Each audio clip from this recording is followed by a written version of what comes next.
రంపచోడవరం నియోజకవర్గం మండలం కేంద్రమైన అడ్డతీగలలో శ్రీ లక్ష్మీ గణపతి మోటార్స్ యూనియన్ మరియు శ్రీ లక్ష్మీ సాయి దుర్గా ఆటో యూనియన్ వారు passengers auto union drivers overs ఆధ్వర్యంలో అడ్డతీగలలో సీతపల్లి సెంటర్ నందు పై నిరసన ర్యాలీ నిర్వహించారు.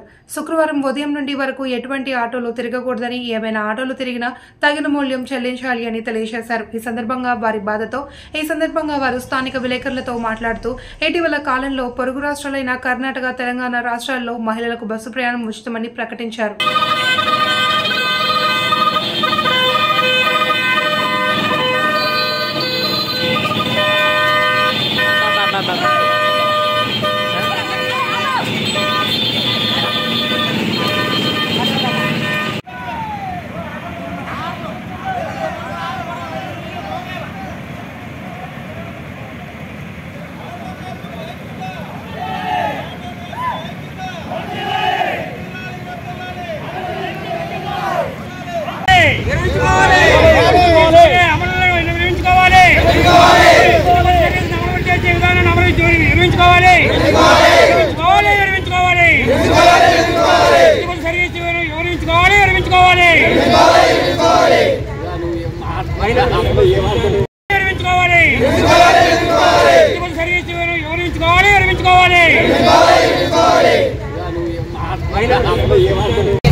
ప్రభుత్వానికి మా యొక్క ఆటో డ్రైవర్లు వానర్స్ చిన్న విన్నపం అండి.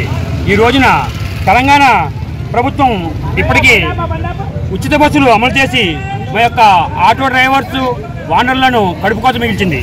అలాగే మన ఏపీ ప్రభుత్వం కూడా అమలు చేయడానికి సన్నాహాలు చేస్తున్నది.